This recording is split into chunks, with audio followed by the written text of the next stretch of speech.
Buenos días para todos. Bienvenidos a la conferencia Patología en Edificaciones, Normativa Actual de Durabilidad y su impacto en los problemas patológicos más frecuentes. Esta es la primera de 4 conferencias que conforman el ciclo de Patología de Estructuras de Concreto que organizamos en Asocreto en asocio con el laboratorio Noticreto y el Instituto del Concreto. Nuevamente saludamos a las personas conectadas por esta plataforma y por la plataforma de YouTube. En el último mes hemos llegado con nuestras conferencias virtuales en vivo a más de 7.000 personas. Hoy tenemos asistentes, como les digo, de toda Colombia y del exterior. Agradecemos el patrocinio de Argos, Adcol, Laboratorio Asocreto, ISICA y el apoyo de la planta de tratamiento de aguas residuales Petar el Salitre, la CAR y el Banco Mundial. Vamos a Asocreto, la Asociación Colombiana de Productores de Cemento y Concreto, creada en 1985, y desde entonces promovemos el buen uso del concreto, la actualización del sector de la construcción en la tecnología del concreto, a través de eventos y publicaciones, y propendemos por la buena imagen de la industria concretera en Colombia.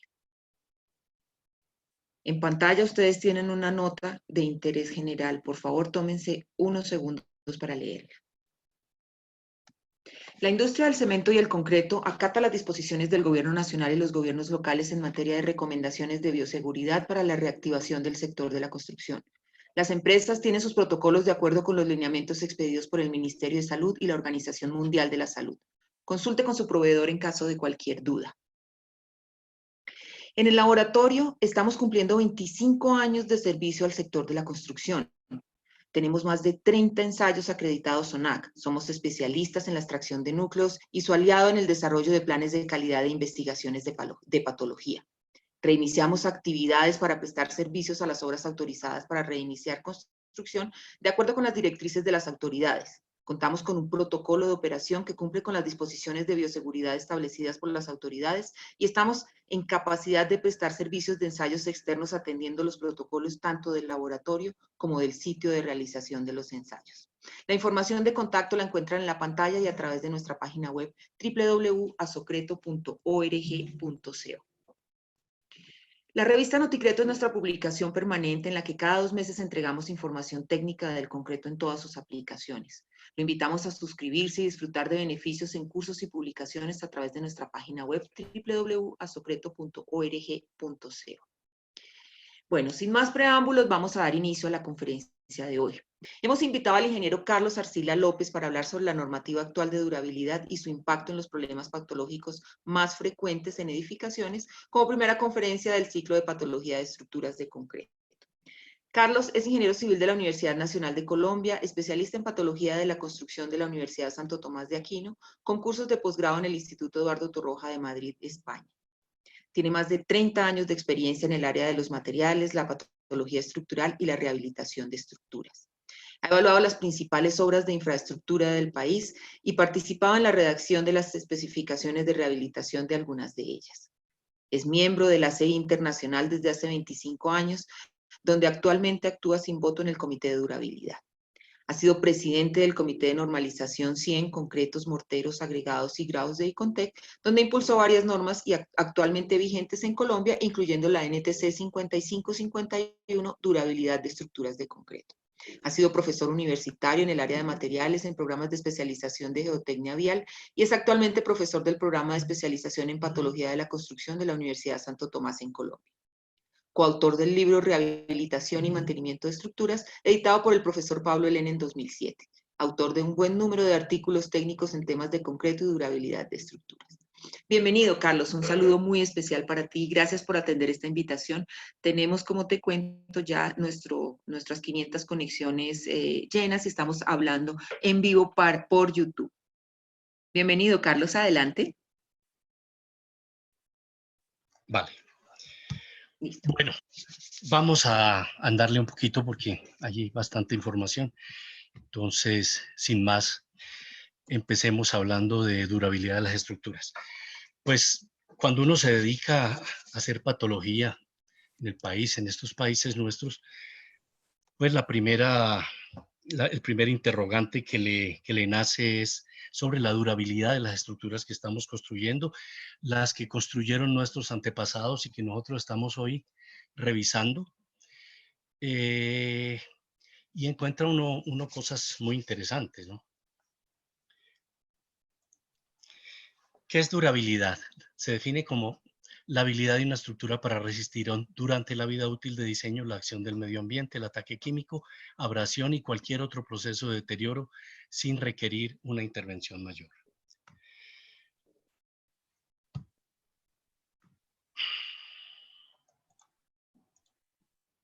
¿Alguna condición? Sí, hay una condición, por supuesto, porque a mí no me pueden pedir que diseñe una vida para cierta vida útil de diseño si no me garantizan que durante esa vida útil de diseño le van a dar cierto mantenimiento a la estructura. Entonces la condición es esa, siempre y cuando se le dé a la estructura el mantenimiento preventivo y correctivo especificado por el diseñador. Adicionalmente, una estructura durable debe mantener su forma original, su calidad, sus prestaciones, su funcionalidad en el ambiente en el cual se encuentra expuesta. Es decir, las estructuras deberían tener, como uno espera también como ser humano, un final más o menos decente. Vemos en la pantalla el faro de Eddystone, la primera estructura construida con un cemento parecido al que tenemos actualmente en uso y hecha en 1759. ¿Dónde se origina la mayoría de los problemas congénitos de las estructuras? Vamos a hablar no de los problemas que se causan en servicio y por la acción del medio ambiente, sino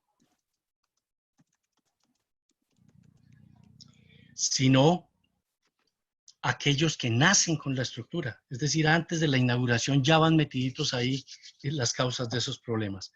Pues desafortunadamente en Latinoamérica y en muchos lugares del mundo, el podio lo conforman el diseño, la escogencia de los materiales y las labores de ejecución en obra.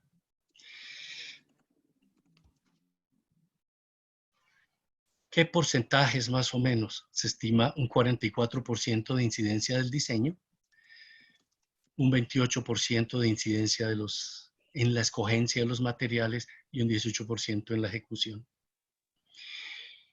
En particular, los problemas de diseño se dan por no abordar integralmente el diseño de una estructura. Cuando uno diseña una estructura solamente teniendo en cuenta una información parcial, pues a veces puede tener éxito y por supuesto muchas estructuras tienen éxito. Si no, pues no estamos en un medio donde haya una problemática gravísima en la estructura cada 3 días, pero estamos hablando de infraestructura y estamos generando obras que valen mucha plata, pues habría que tener un poquito de cuidado sobre que el diseño realmente incluya todo lo que se necesita. La escogencia de los materiales se ha vuelto un problema muy grave en el país por esto, porque no somos expertos en materiales. Porque hay mucha gente que uno los ve en la obra que le cuesta trabajo leer una hoja técnica, les cuesta trabajo comparar entre una silicona y un poliuretano. Mucho más, como vamos a ver durante la charla, ya en materiales más especializados, pues les cuesta también trabajo escoger.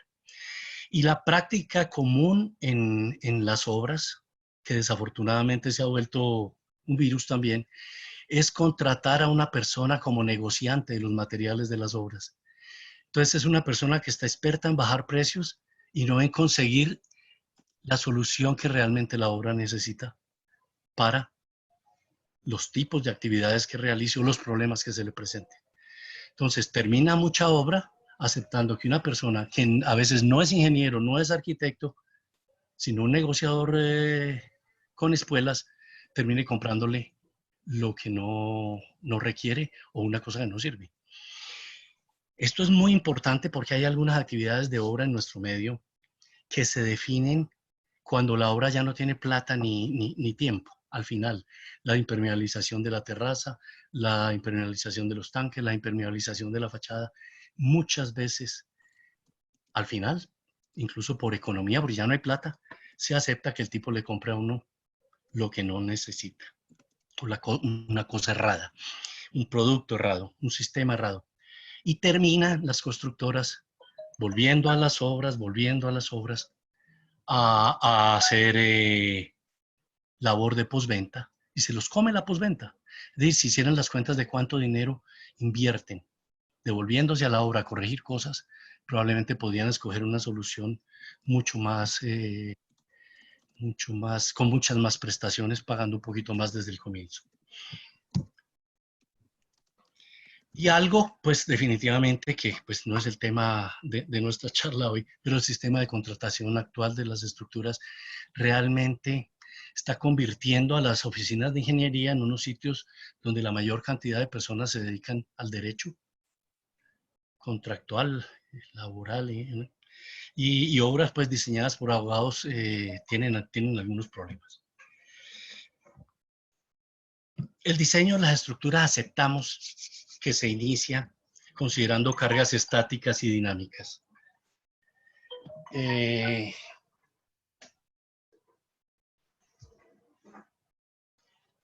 Muchos de los ingenieros diseñadores se engolosinan con estas dos. ¿Sí? Les encantan los modelos, les encantan los programas de diseño, se engolosinan con esto y realmente uno trabaja en lo que más le gusta, pero desafortunadamente se les olvida considerar dentro de esas cargas la carga correspondiente a la acción del medio ambiente sobre la estructura.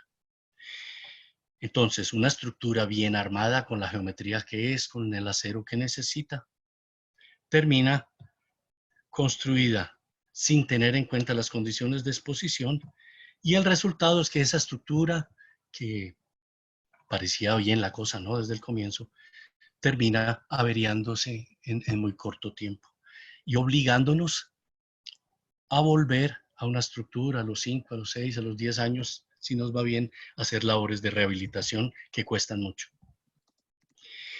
La ingeniería se ha dividido, pues no puedo decir que desafortunadamente, porque en últimas vamos a ver que ambos se necesitan, pero se han dividido en ingenieros de diseño estructural que se dedican a calcular, cuyo fuerte son los modelos, enfrentan las cargas sísmicas, definen la geometría de los elementos, los sistemas constructivos, cómo van a usar para que la estructura esté en pie.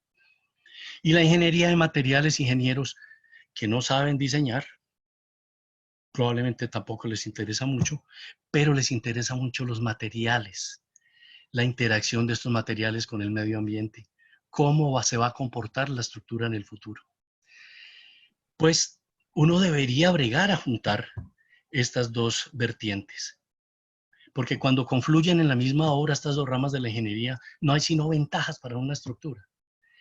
Pero sí sería un llamado a que la gente en obras de importancia traten de tener ingenieros que entiendan de materiales, de durabilidad, de degradación, para que les ayude en la etapa de diseño a colocar la información en los planos que vale la pena colocar allá, para que toda la obra desde el comienzo arranque de buena manera.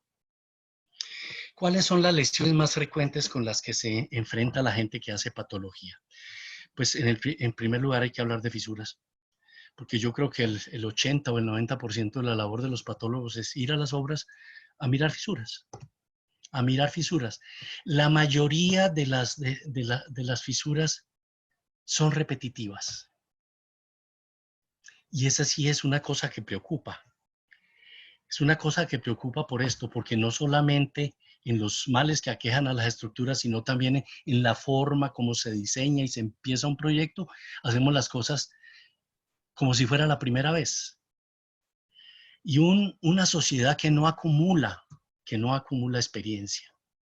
Una sociedad que no pone en circulación la experiencia para que la gente la entienda, pues está condenada a que cada obra es la primera vez. Eso es muy rico en algunas otras actividades que siempre fuera la primera vez.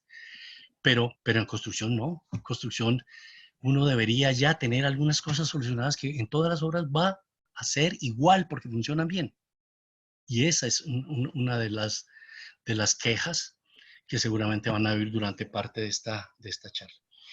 ¿Por qué se dan fisuras? Muchas por contracción de secado. Se nos olvida que un elemento largo de concreto se nos va a partir cada 4 o 5 metros. No diseñamos juntas de contracción. Por supuesto, en algunos casos, en las estructuras viejas, se nos van a presentar grietas de cortante, diseñábamos con flejes muy espaciados y son cosas que estamos corrigiendo hoy en las concesiones cuando nos encontramos una estructura antigua. Las humedades, probablemente con las fisuras, entre esas dos se reparten el botín. Tenemos dentro de nuestros patrocinadores una casa de productos químicos para la construcción, pues ellos pueden dar fe que 90% de las llamadas tienen que ver con una humedad. Somos especialistas en llamar después de llenar la piscina a preguntar por qué se está saliendo. Somos especialistas en llenar un tanque para pruebas de estanqueidad y empezar en ese momento a preocuparnos por el problema de la permeabilidad. Entonces, realmente tenemos líos porque nos engolosinamos mucho con el diseño estructural, con la parte sísmica, pero se nos olvidan cosas que son más importantes a veces que ese diseño, o por lo menos del mismo tamaño en importancia, porque la obra en cierta forma va a tener una vida útil en servicio. Tenemos que esperar que funcione bien. Yo no puedo tener un tanque que no se cae porque ningún sismo lo tumba, pero que no es estanco. Esa no era la idea. Corrosión del acero de refuerzo. Aquí vemos estructuras en la pantalla afectadas por corrosión debido a carbonatación. La carbonatación existe. El ataque del CO2 en un medio cada vez más contaminado está despasivando acero de refuerzo por toneladas. No nos damos cuenta de eso. Y como no hacemos mantenimientos preventivos ni correctivos, pues estamos enfrentados a que cada 10 años pues hay una estructura para entrar a rehabilitar. Los patólogos, o los que nos hacemos llamar así, o pensamos que somos, vamos a tener trabajo para mucho tiempo en este mundo. Cuando el medio marino aparece, pues la corrosión cobra un alcance mucho mayor. En un medio marino tengo un ingrediente adicional y es que tengo la humedad ahí. La sal no puede entrar sino disuelta en agua, de tal manera que se nos completan muy rápidamente los ingredientes que necesita una estructura para corroerse. ¿Por qué se nos dañan muchas estructuras en medio marino? Inadecuada escogencia del cementante, exceso de agua de amasado, uso a veces de arena de mar, los ciclos de humedecimiento y sequía, defectos constructivos, aceros muy expuestos. Y en particular, que hemos diseñado una estructura donde probablemente corre todos los modelos y los pasa de análisis estructural, pero no cumple con ningún modelo de durabilidad. Hay otro tipo de ataques de corrosión debido a cloruros que no están en un medio marino. Aquí tenemos un acueducto en Bucaramanga, encontramos las losas en muy mal estado.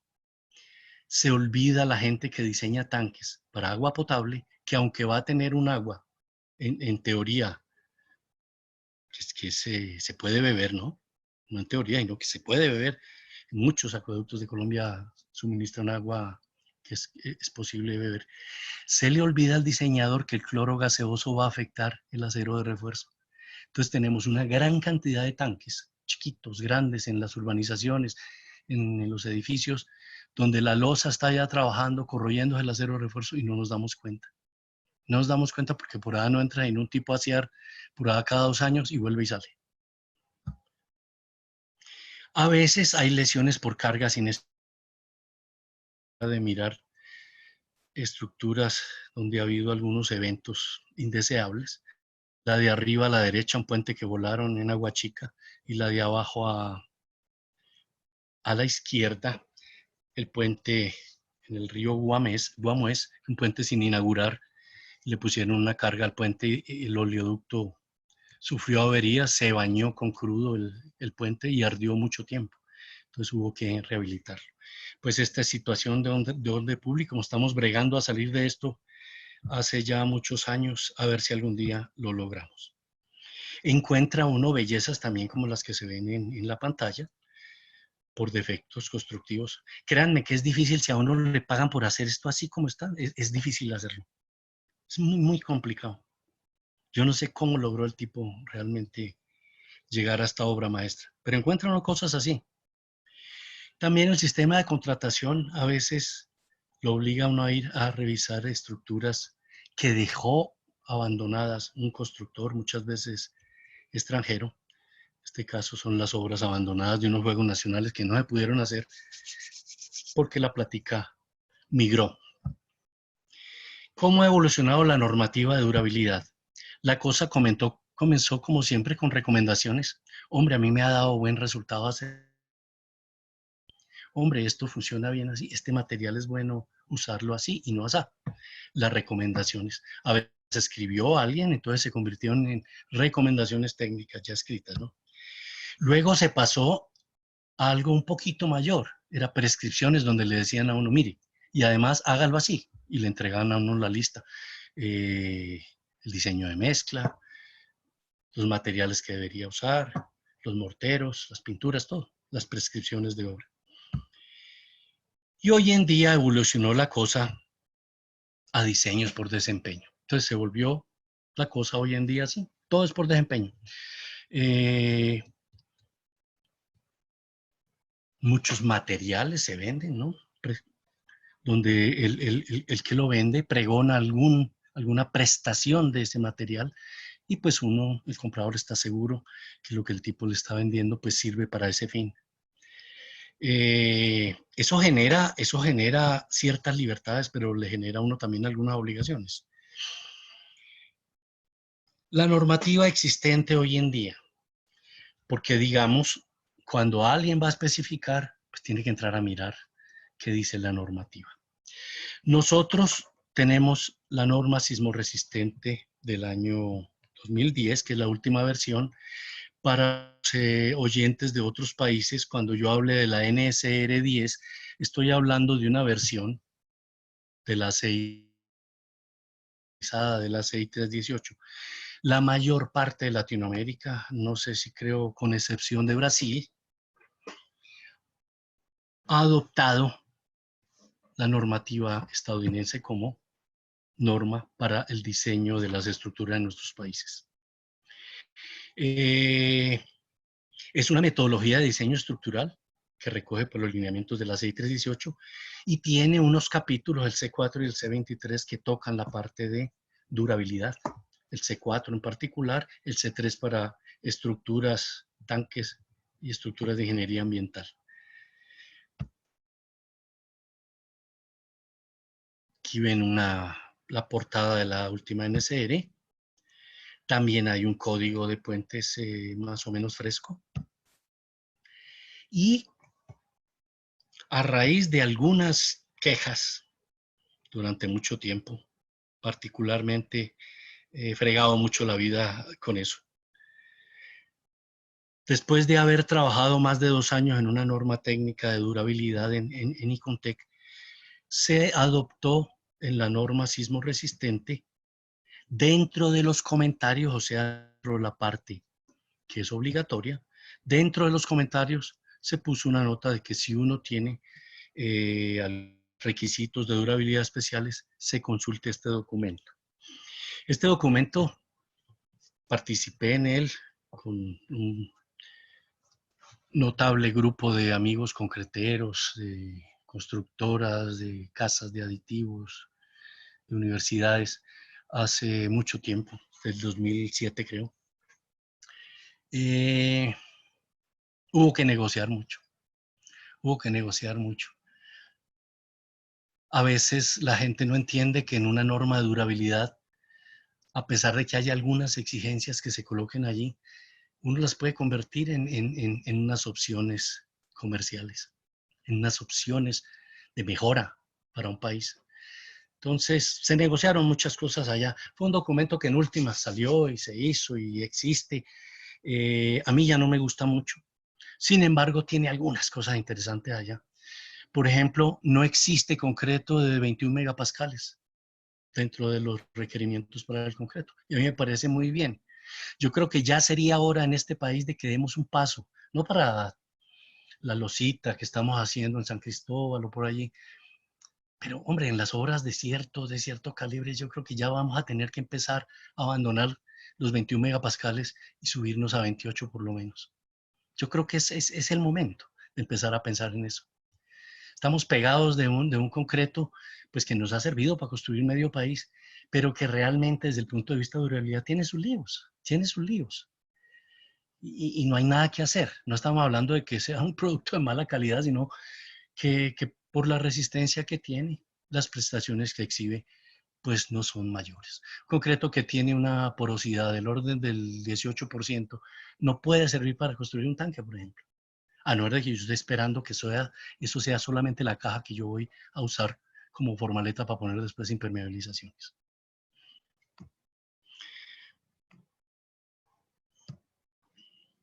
Hay muchas recomendaciones del ACI, hay muchas.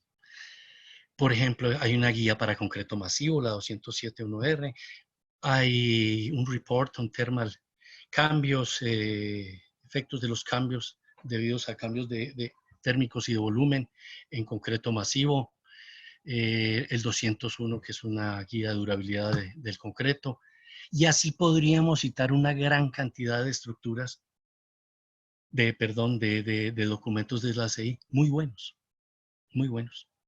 Realmente habría que echarle mano a eso cuando estemos en labores de cálculo de una estructura y en especificaciones. Y podríamos seguir incluso con la normativa europea. Entonces uno podría preguntarse, bueno, pero entonces, ¿qué falta? ¿Por qué chilla este hombre? ¿Qué es lo que le hace falta? Me parece que la problemática podría uno sintetizarla en lo siguiente. Hay poco interés en los que diseñan y especifican en consultar esa información. Poco dominio del inglés técnico, que aumenta la pereza de que alguien empiece a mirar documentos. Si les da pereza en español, les da el doble de pereza empezar con un diccionario a traducir cada 3 líneas una palabra a ver qué significa. Entonces, ese es uno de los compliques. Poca información técnica generada localmente. No escribimos, no vamos dejando un registro de cosas. No circula la información. Poca investigación en nuestro medio. Las universidades nos están quedando debiendo muchas cosas. Yo soy de la época en que se hacía una tesis antes de salir como ingeniero. Está haciendo una falta que las universidades retomen el tema de los materiales y empiecen otra vez a mirarlo. Estamos perdiendo una mano de obra de gente fresca, gente joven, gente inteligente que podría ayudarnos con proyectos para empezar a entender los materiales de construcción que usamos y dejar esa información en un sitio donde sea consultable. Por eso estamos cada vez en cada hora empezando como si fuera la primera vez. Hoy en día las universidades se dedicaron a hacer proyectos integrados, donde un muchacho coge la parte estructural, otro de suelos, otro hidráulica, otro de costos y otro ambiental. Es una buena oportunidad para que los profesores descarguen en ellos toda su energía y los aporríen y les demuestren que los que saben son ellos. Pero en cierta forma, tuve que auxiliar a mi hijo en un proyecto de esos alguna vez y le pregunté, oiga, ¿qué están diseñando? Y me dijo, una estación del metro para la 7ª con 40 por ahí, frente de una universidad. Le dije, oiga, ¿y la parte de durabilidad de quién la mira ahí? No, de eso no nos dijeron nada. La parte de durabilidad no se mira en ninguna parte en los proyectos. Vamos a ver de pronto por qué. Una cosa importante, lo que no sea obligatorio no lo ponemos en práctica. Y entonces nosotros tenemos una norma sismo resistente, que es un decreto ley, que es obligatoria y que ninguna cosa que no esté metida ahí es de obligatorio cumplimiento en la construcción. Y eso es un lío. Nos hemos vuelto NSR dependientes y resulta que aquí no hay con qué recibir una impermeabilización, no hay una normativa para recibir la impermeabilización de un tanque. Hay cosas fundamentales de la construcción donde nadie está trabajando y que hacen casi más falta o son del mismo tamaño e importancia que la normativa para diseño estructural.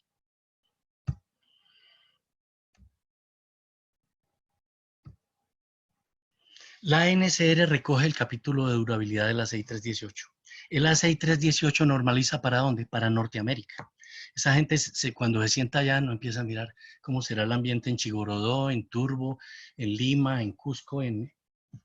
Está normalizando para ellos. Que todos los países de abajo descarguen el archivo y lo usen sin sacarle punta. Bueno, Ese no es problema de ellos, eso es problema nuestro. Ellos tienen las condiciones que más les duelen. Acordémonos que es un país con estaciones. Aunque muchas de las recomendaciones que están en la NSR sirven en nuestro medio, por supuesto, hay algunas cosas que son muy raras. Tú no entras ya a mirar líos de hielo, deshielo. Eso no existe por aquí. Miremos por qué hay algunos líos. Si uno mirara los factores de deterioro en una estructura, tendría que hacer este listado que está ahí. Corrosión, ataque químico y ataque físico.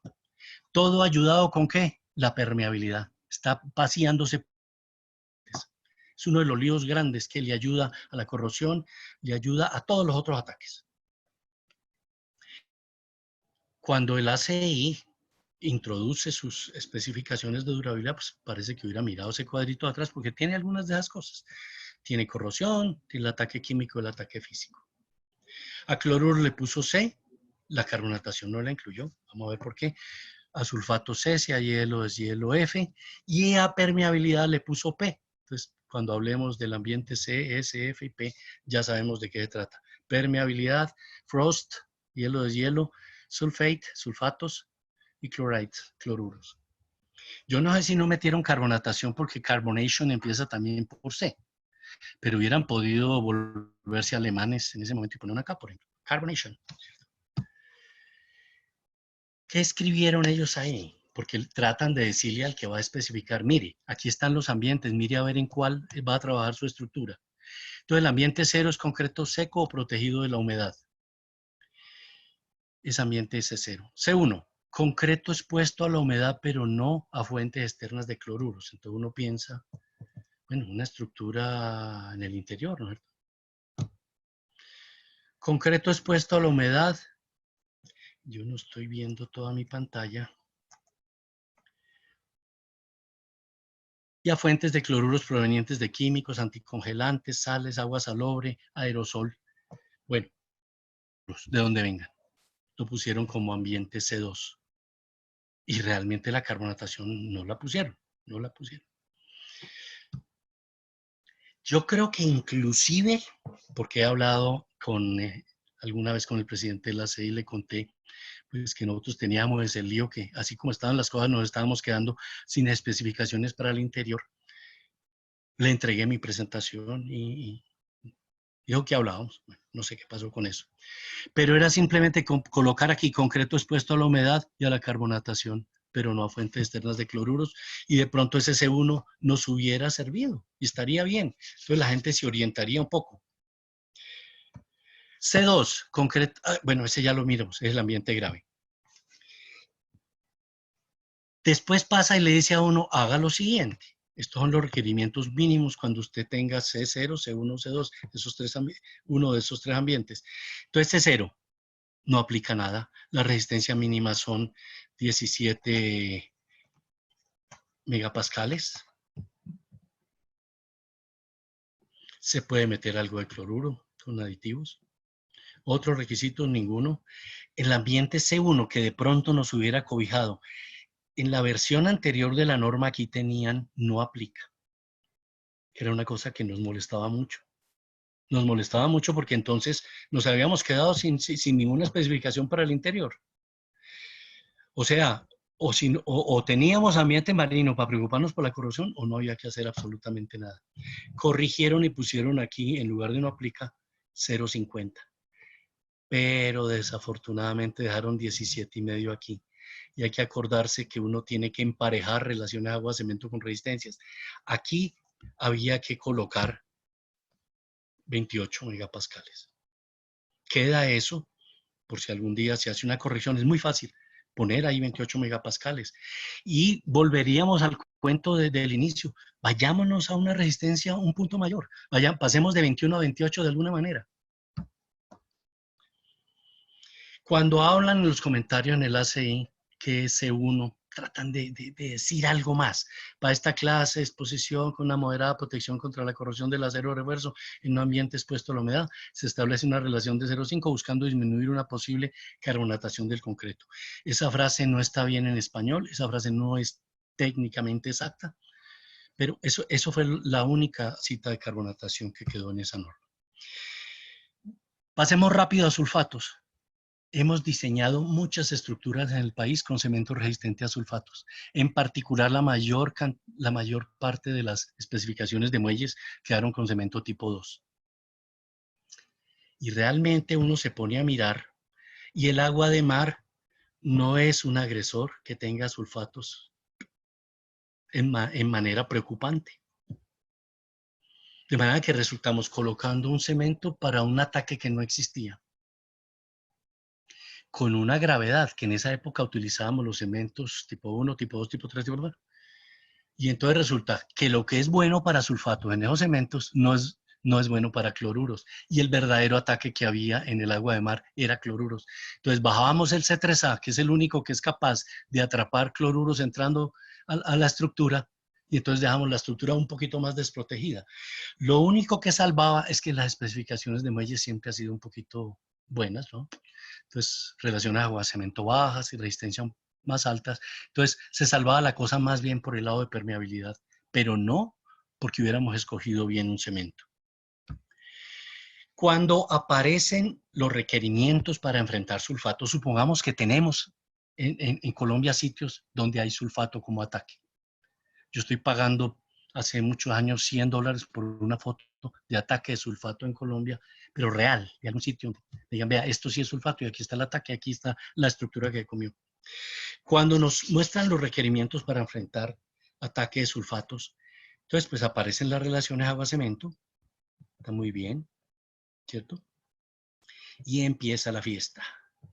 Entonces le dicen a uno, si usted todavía se rige por el ACTM 650, use cemento tipo 2 o tipo 5 aquí, o 5 más una puzolana. Si usted va a estas dos normativas, entonces empieza la definición de cementos por desempeño. Entonces hay unos cementos hidráulicos mezclados, que es la C595 y la C1150, donde le dicen a uno que son ya cementos por desempeño. Pues realmente, de 10 ingenieros que uno pone a mirar este tipo de cementos, 9 sacan la mano a los 5 minutos y yo no sé qué será eso. Llamemos a alguien que entienda esa vaina. O más fácil, pues ya, llamemos a la cementera que nos diga cómo es la cosa.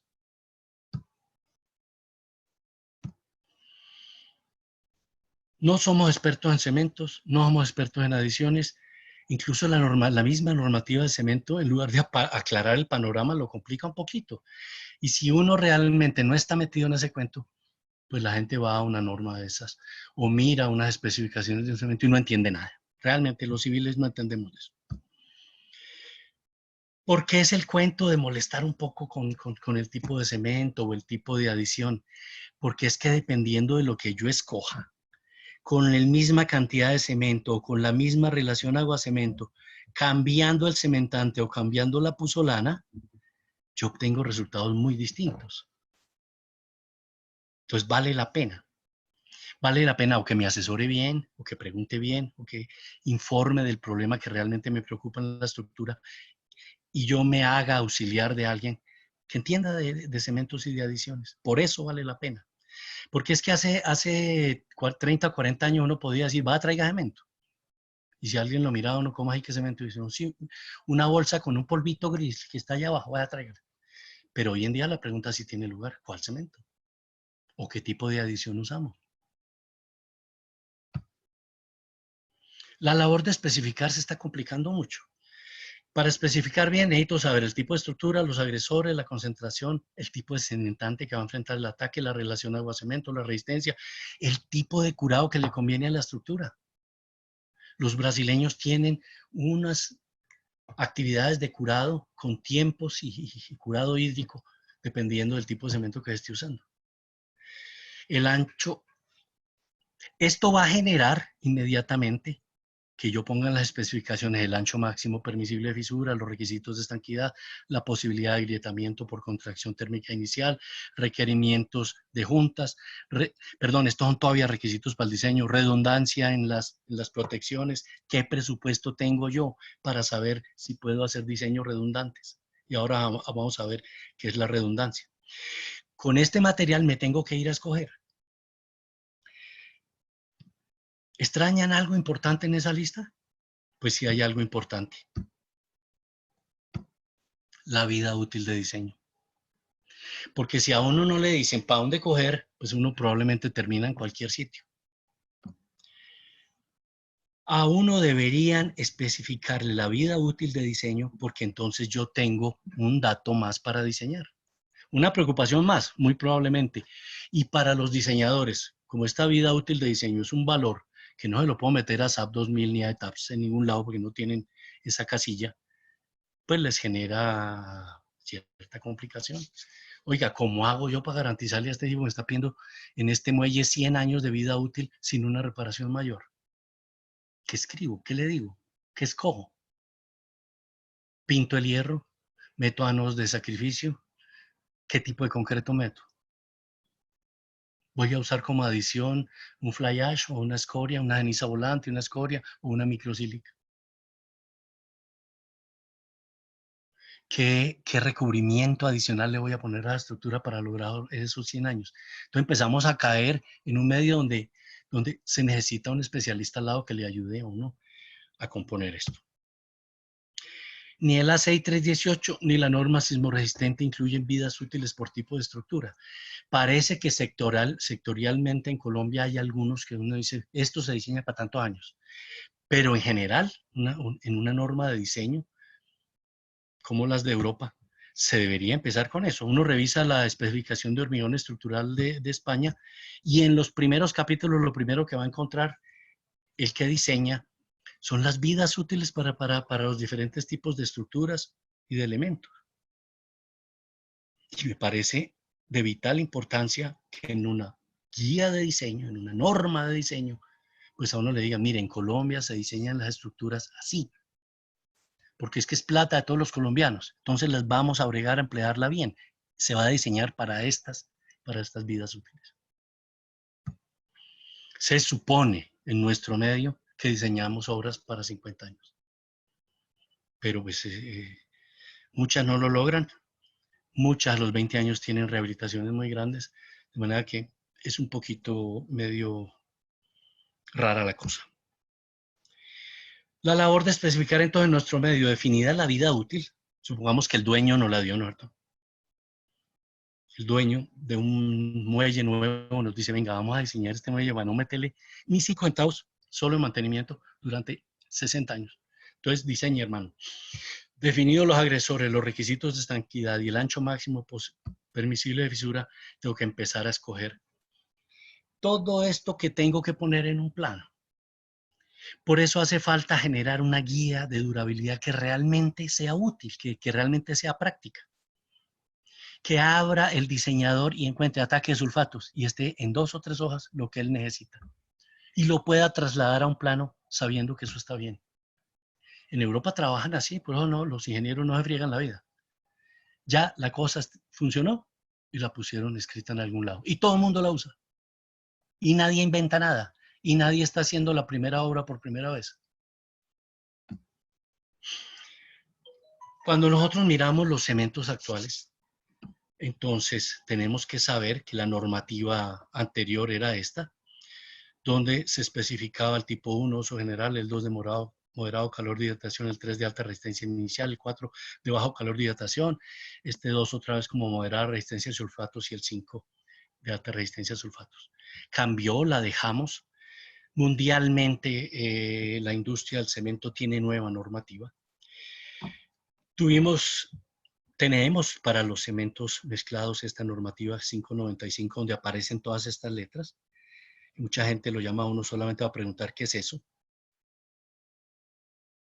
Y si de pronto esta S o esta S no vaya a ser esta misma S de aquí o se me cambie. Es decir, es un poquito complicadito la cosa.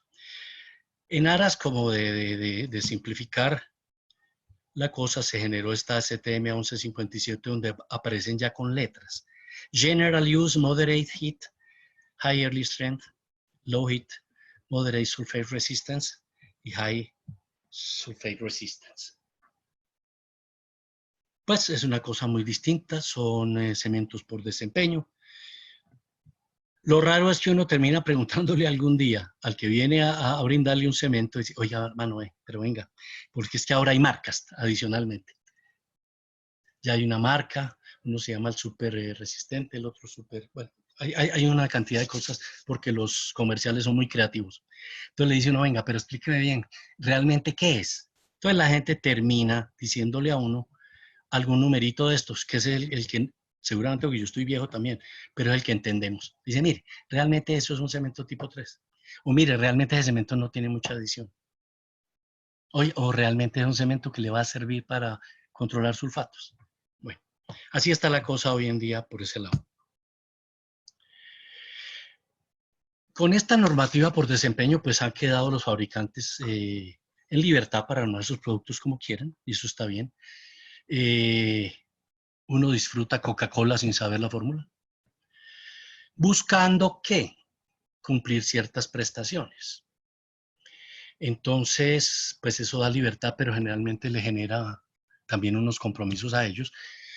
Y a nosotros tenemos una tarea importante, los investigadores, los productores de las academias, generar investigación para tener a mano pruebas del desempeño de cementos y adiciones. Porque generalmente son investigaciones que consumen tiempo y dinero. Una investigación de sulfatos decente puede durar 6 meses como mínimo. Entonces, cuando viene un comprador y compra un cemento resistente a sulfatos, pues probablemente va a preguntar si hay alguna investigación que soporte esto. O si yo necesito un cemento bajo calor de hidratación y me están diciendo que ese es, pues alguna información que soporte el que yo crea realmente que lo que me están dando realmente tiene bajo calor de hidratación. Antes pedía uno la fórmula, deme los compuestos C3A, ¿no? Y uno miraba a ver si. Y aquí es donde otra vez la universidad tiene que jugar un papel importante. Y esa información, ponerla a circular, que la gente vaya entendiendo cómo es la cosa. Y usemos para los siguientes proyectos la información de última hora, recién salida del horno, para los proyectos que vienen. Eso nos facilitaría mucho a la hora de especificar. Miremos las adiciones puzolánicas, porque a veces hay gente que no entiende un poquito el teje-maneje. Cuando yo mezclo cemento Portland con agua, produzco silicato de calcio hidratado. Eso en términos comunes se llama pasta de cemento. Adicionalmente se desprende hidróxido de calcio.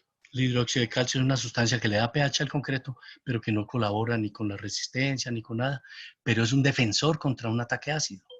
Esa es la defensa alcalina del concreto. Cuando yo utilizo una adición puzolánica reactiva, esa adición puzolánica reactiva se va a mezclar con ese hidróxido de calcio que produjo el cemento para formar de nuevo pasta de cemento, de manera que estoy completando de nuevo la cosa. Utilicé una adición que era algo extraño al cemento, que durante las reacciones químicas de hidratación allá se me convierte de nuevo en cementante. Por eso las puedo utilizar en los cementos.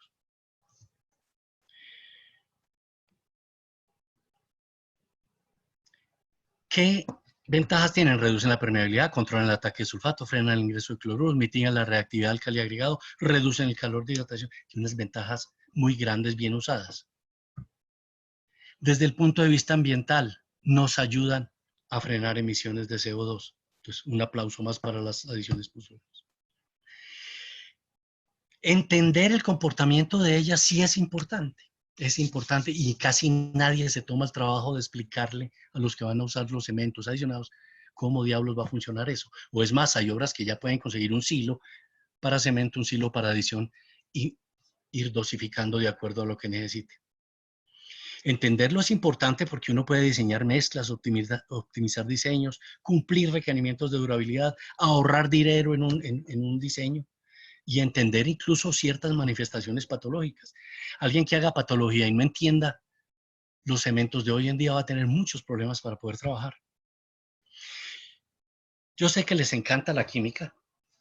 Pasemos muy rápidamente, solamente en aras de mostrar que si uno entiende cómo es el funcionamiento de las adiciones puzolánicas, uno les puede sacar mucho provecho. Aquí tenemos el ataque por sulfatos. El sulfato de calcio entra a la estructura, encuentra hidróxido de calcio, nosotros ya vimos que el cemento lo produce, en presencia de agua y produce yeso secundario. O sea, vuelve a producir sulfato de calcio. Ese sulfato de calcio encuentra el aluminato tricálcico, que es uno de los compuestos de hidratación del cemento, y en presencia de agua forma trinjita. Esta trinjita expande y me fisura la estructura. Ahí está pintado químicamente el ataque de sulfatos. Pero entonces devolvámonos a una cosa que es importante en todas esas ecuaciones. Pues en los cementos viejos, o con la normativa vieja, era el C3A. Porque entonces para poder construir una estructura resistente a sulfatos, obligaban al fabricante a bajarse a menos del 8 o a menos del 5% en aluminato tricálcico. Les tocaba producir un cemento especial. Si uno no conseguía ese cemento, porque era complicado, tenía que parar la máquina para fabricar cemento tipo 5. Entonces eso era, si uno necesitaba 1.000 toneladas o 2.000 toneladas, hasta de pronto le paraban bolas, o 5.000 toneladas. Si uno necesitaba 4 bultos, era muy complicado. Bueno, pero en esa época era así. Pero tenemos que fijarnos también en la ecuación que existe aquí como requisito que el sulfato se ligue al comienzo con hidróxido de calcio. Pues hay que darle otro aplauso a las adiciones puzolánicas. ¿Por qué? Porque ya vimos en ese dibujo anterior que la adición puzolánica consume hidróxido de calcio. Y además, por dilución, estoy dejando una menor cantidad de aluminato tricálcico en la mezcla. Eso quiere decir que cuando yo no uso un cemento tipo 5 de vieja guardia, sino que utilizo una adición puzolánica para enfrentar ataques de sulfatos, estoy pegando al mal en 2 sitios, de manera que la efectividad es mucho mayor. Entendido por qué hay que entender las adiciones puzolánicas y hay que entender los cementos de hoy. Porque si uno realmente entiende cómo trabajan, uno puede tomar decisiones para aumentar la vida útil de una estructura. Aquí se ve unos ensayos que hice yo hace por lo menos 20 años, donde estábamos buscando no depender tanto de que existiera o no existiera cemento tipo 5, porque para pequeñas cantidades no había. Entonces, ¿cómo hacer un cemento tipo 1? ¿Cómo hacerlo resistente a sulfatos? Y encontramos que con 5 o 7% de humo de sílice, yo podía tener un comportamiento parecido al del cemento tipo 5 y, por supuesto, mucho mejor al del cemento tipo 1. Y eso se convirtió en una opción de negocio muy importante en su tiempo en la firma en la que yo trabajaba. Entonces, entender los materiales no es querer escarbar en lo que tiene el fabricante, no, es entender las reglas del juego, qué tenemos y cómo lo podemos usar bien. Miren, si uno entiende el uso de una adición puzolánica, aquí usaron una escoria en unos ensayos para medir calor y se ve cómo va bajando varios grados, pero no solamente eso, sino cómo va desplazando la edad en que se produce ese calor. Eso es muy importante para la gente que tiene que generar especificaciones cuando uno tiene un concreto masivo, donde la contracción térmica inicial se lo va a fisurar. Cuando uno mira el capítulo C23 de la norma sismo resistente, hablan mucho de sulfatos, de sulfatos, de sulfatos, y se pone uno a mirar y pues sí hay una S en muchos sitios por aquí, ¿cierto? Pero realmente el ataque no es de sulfatos, sino más bien de ácido sulfídrico y de ácido sulfúrico. Corregí hace poquito 32 trabajos de jóvenes para un concurso y entonces todos hablan ahí que miraron la norma y que son los sulfatos los que van a causar el problema en estructuras de anaerobias de tratamiento de aguas residuales. Realmente lo que sucede ahí cuando no hay oxígeno es que se me empieza por una bacteria, los tiobacillus presentes en las aguas negras, se me empiezan a descomponer estas sustancias, los sulfuros, en ácido sulfúrico, en ácido sulfídrico y en ácido sulfúrico. Y los ácidos comen pasta de cemento, que es lo que estamos viendo en la diapositiva. Entonces, realmente lo que uno tiene que entender cuando va a especificar para un tanque donde las condiciones son anaeróbicas es que se me va a comer un ácido al concreto y que prácticamente tenga la resistencia que tenga, se lo va a comer. Entonces, que yo tengo que generar otro tipo de protecciones. En general, ¿qué le voy a tener que hacer? Pintar esa estructura o darle aireación o colocar una cubierta que no sea de concreto. Por el tema de la carbonatación, porque es importante, porque es el despacivante en el interior del país. Aquí estamos haciendo ensayos de carbonatación acelerada. Ensayos donde uno colocaba, por ejemplo, un recubrimiento y se daba cuenta que si el recubrimiento era barrera de CO2, pues prácticamente toda la probeta manchaba de rojo, que quiere decir que el pH todavía está intacto ahí en esa probeta. Pero se daba uno cuenta aquí que en concretos, por ejemplo, de 3.000 libras o algo así, muy adicionados, no le iba a uno muy bien en carbonatación. La carbonatación avanza muy rápidamente en concretos adicionados porque tengo una red de poros muy abierta, tengo una relación agua-cemento muy alta, tengo baja resistencia. Entonces, la adición puzolánica y su efecto de sello de poros no es muy útil ahí. Más bien ella, al consumir hidróxido de calcio, me deja sin reserva alcalina.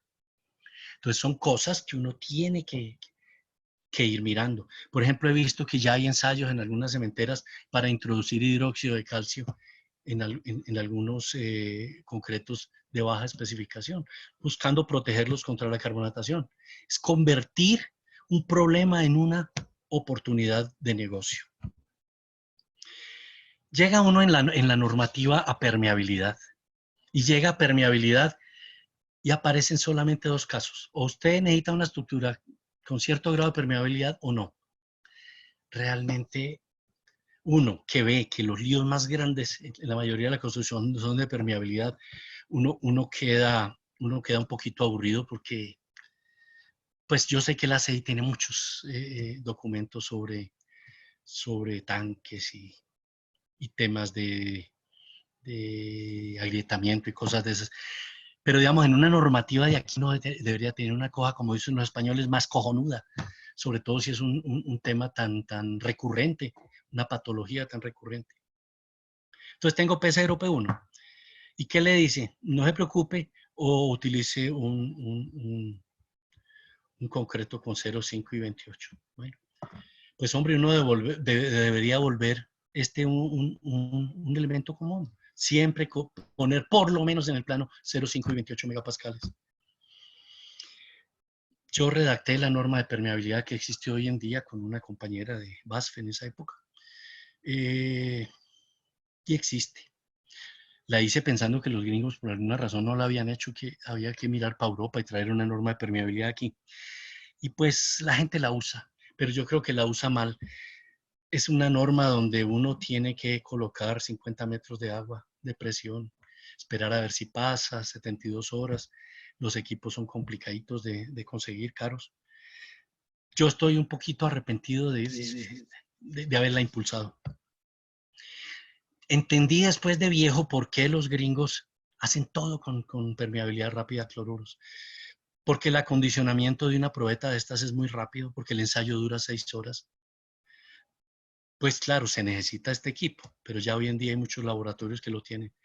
Yo creo que nosotros deberíamos más bien volver este tipo de prueba como el estándar en el país, o irnos a pruebas de absorción, porque realmente es así como el concreto saca el agua de una estructura. Mirar, por ejemplo, pruebas de sortividad.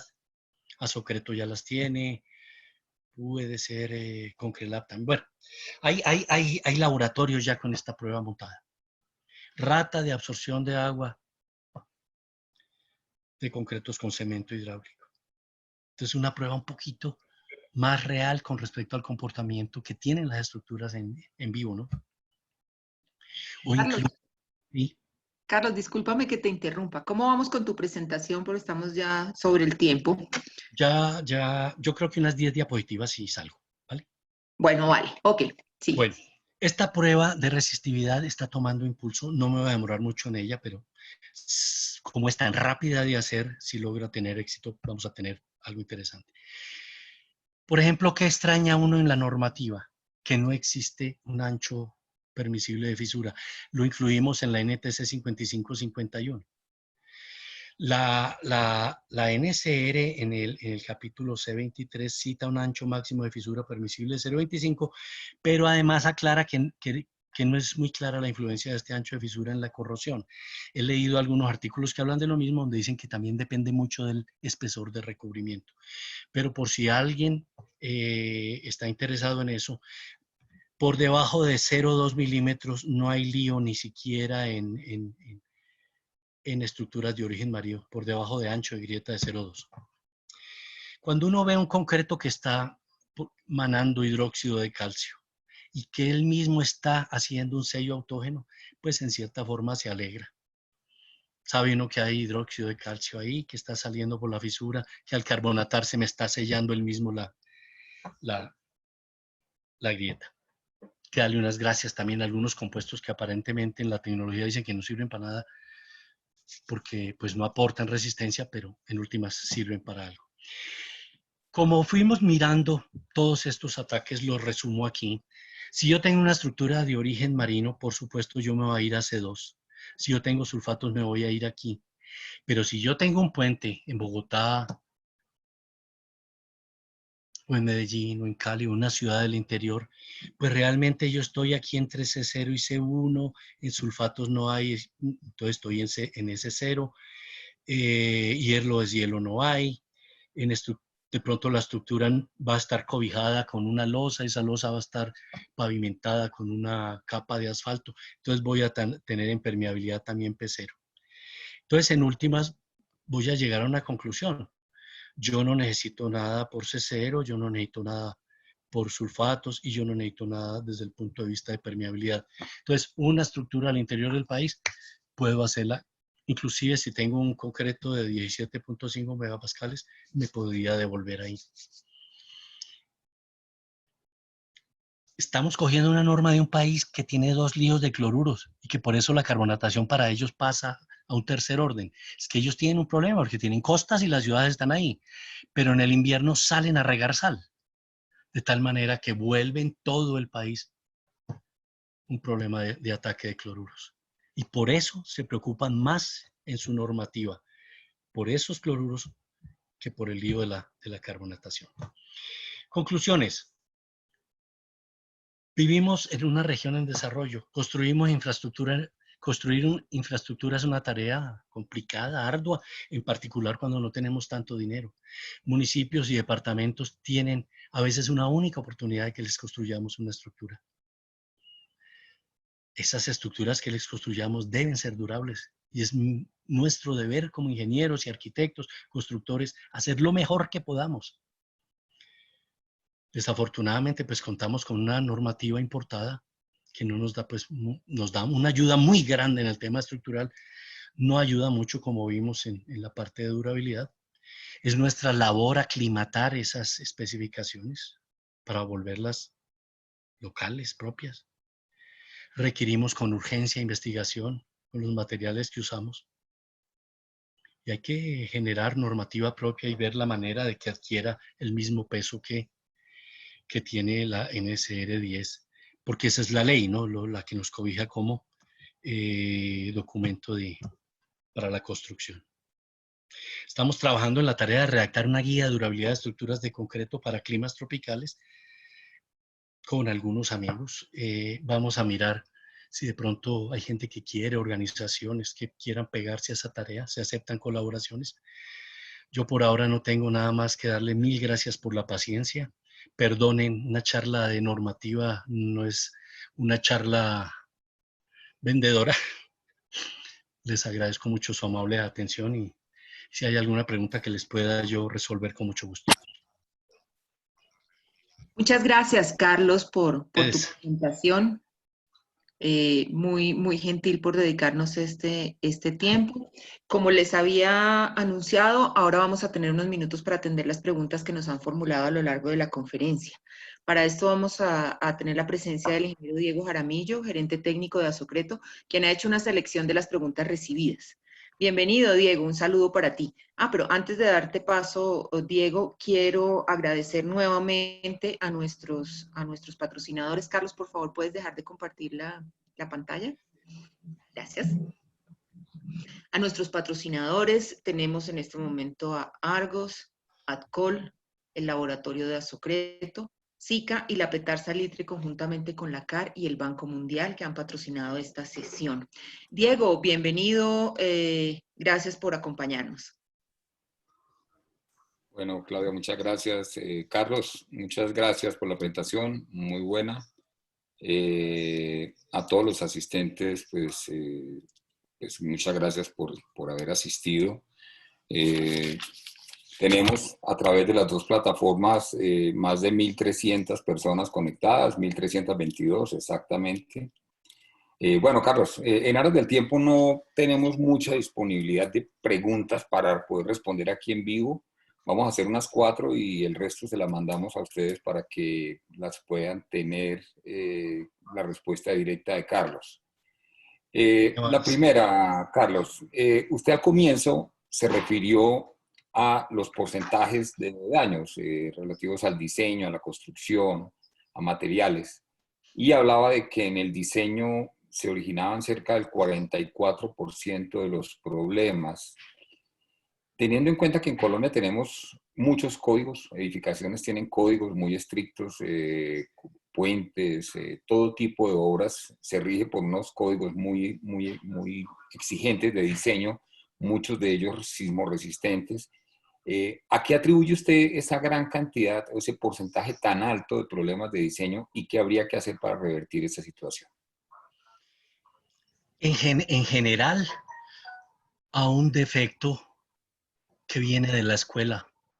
Y es que cuando enseñan a diseñar estructuras, no enseñan primero al estudiante a que el proyecto lo meta en la cabeza completo, a que conceptualice, a que logre entender la estructura que está diseñando. Y entonces, en muchos casos, hay gente que diseña estructuras para sitios donde nunca va a ir, ¿eh? Hace algunos años porque no se podía. Y hoy en día, porque el tipo ya no se va a meter 3 horas de camino por allá para un puente que van a hacer. Entonces el tipo dice, bueno, a mí mándeme la topografía, la hidráulica, yo diseño eso. Pero en general eso, a una falta de tener un concepto total de la estructura para poder, y luego para poder enfrentar un diseño integral. Y en particular, la fobia y la falta de experiencia en materiales y en soluciones que tienen muchos de los diseñadores. Que valdría la pena que en algún momento, así como yo, cuando necesito que alguien diseñe algo y yo no diseño una viga simplemente apoyada, pues voy donde muy buenos amigos diseñadores que tengo en este país y juiciosos y le digo, hombre, déme la ayuda a usted en lo que sabe. Estos también voltear a mirar al otro lado. ¿Dónde está la gente de materiales para que me diga qué debo hacer aquí en este caso? Es por ese lado más bien que los defectos salen ya en el plano. Porque los planos, algún arquitecto me decía, es que vienen muy lavados, ingeniero. Yo pensé que se le habían mojado, mío. No, no, no. Sin información. No escriben nada. Muchos incluso se atreven a escribir en el plano que el maestro en obra definirá el tipo de protección que va a colocarle a la estructura. Es por ese lado más bien. Bueno, Carlos, muchas gracias. Nos pregunta Diego Cisneros, ¿cómo hacer para que empecemos a utilizar esos concretos de mayor desempeño que de verdad cumplan con la norma de durabilidad y dejemos de utilizar nuestro tradicional concreto de 3.000 o de 21 megapascales? La única manera es entendiendo que lo necesito. Entendiendo que las prestaciones de un concreto de 3.000 libras no son las que se necesitan para este tanquecito que estoy haciendo, esta planta de tratamiento que estoy generando aquí. Hay que acordarse que muchas obras pequeñas se contratan en el sitio con gente local y se hacen ahí con lo que la gente tenga. Entonces, está haciendo mucha falta una Perfecto. labor de concientización con todo el gremio de la construcción. Yo trabajo con los obreros, me encanta porque esa gente es muy agradecida después de salir de una charla y dice, ingeniero, a mí nadie me había dicho por qué diablos es que se le pasa el agua en concreto. Entonces, yo creo que estamos haciendo mal el trabajo los que tenemos esa tarea. Perfecto, Carlos. Nos pregunta John Oren. ¿Qué considera usted como cantidad mínima de cemento o material cementante en relación agua-cemento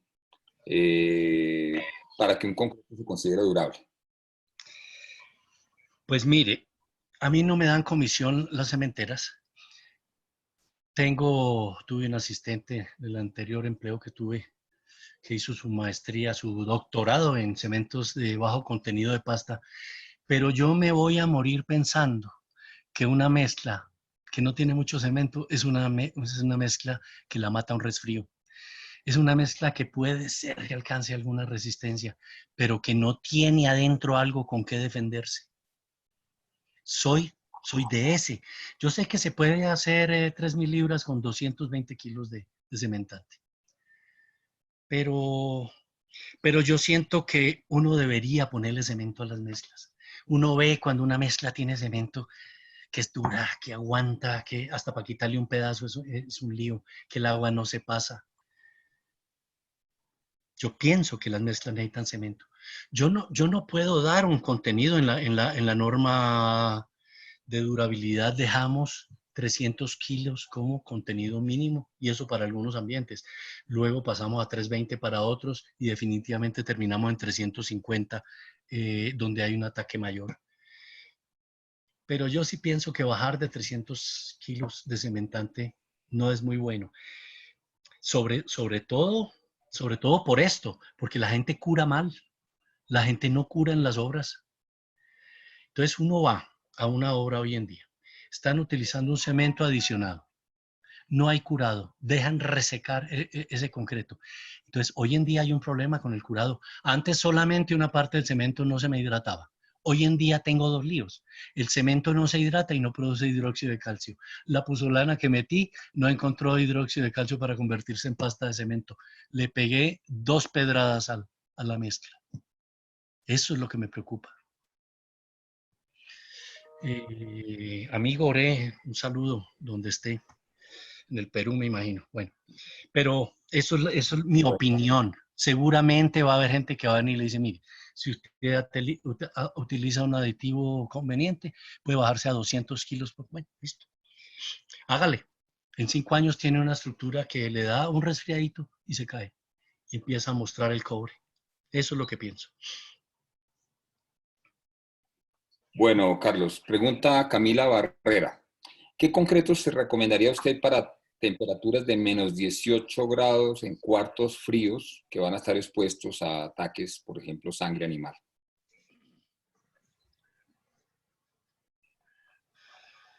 Bueno, mire, esa es una pregunta que no es es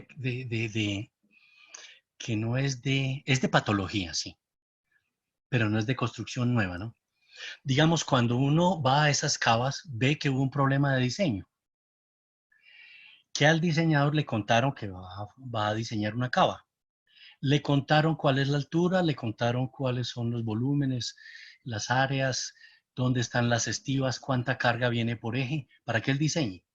Y le van a contar el tipo de fachada y los materiales que van a usar. Y él diseña con eso. Pero como tampoco la idea de la durabilidad lo permea al hombre, pues él diseña. Y esa estructura es muy buena, esa estructura no se cae en los sismos normales, quedó bien hecha. La losa la hicieron como si fuera a ser una bodega normal. Entonces unas juntas, o probablemente si de pronto el tipo tuvo la idea de hacer una losa postensada no hay juntas, que sería lo ideal en un sitio donde van a caer líquidos. Sobre todo que va a haber un lío adicional, que el líquido que va a caer se va a meter por las juntas, se va a acumular abajo y se va a congelar y va a levantar la losa. Entonces, por debajo de 6 grados es muy complicado todo en labores de rehabilitación. El concreto por debajo de 0 grados, el cemento no se hidrata, no hay concreto. Usted parte eso con la mano porque no se formó un concreto. Por debajo de 6 grados las masillas no sirven, por debajo de 6 grados los epóxicos no sirven. Entonces yo le diría, niña, pues pintemos el piso con un epóxico. Hagámosle un buen barrido, pongamos la temperatura siquiera en unos 10 o 12 grados, lavemos muy bien, limpiemos esto, aprovechemos una parada y hagamos esa. Pero generalmente cuando uno va a estos sitios le dice, ingeniero, lo traje a usted porque es que si la idea es desocupar y parar esto y poner un 2 grados, pues no lo hubiéramos llamado. Eso lo sabemos hacer nosotros. La idea es que me arregle así, con los menos 18. Entonces ahí empieza a sufrir uno. y a buscar una solución que generalmente pasa por hacer unos saunas pequeños para trabajar localmente en algunos sitios y empezar a arreglar. Espero que no la haya defraudado y que con eso haya entendido la problemática. Bueno, vamos a hacer dos preguntas adicionales, Carlos. La primera es de Héctor Darío López a través de YouTube. Si existen en Colombia normas para mantenimiento en edificaciones o para temas de impermeabilización.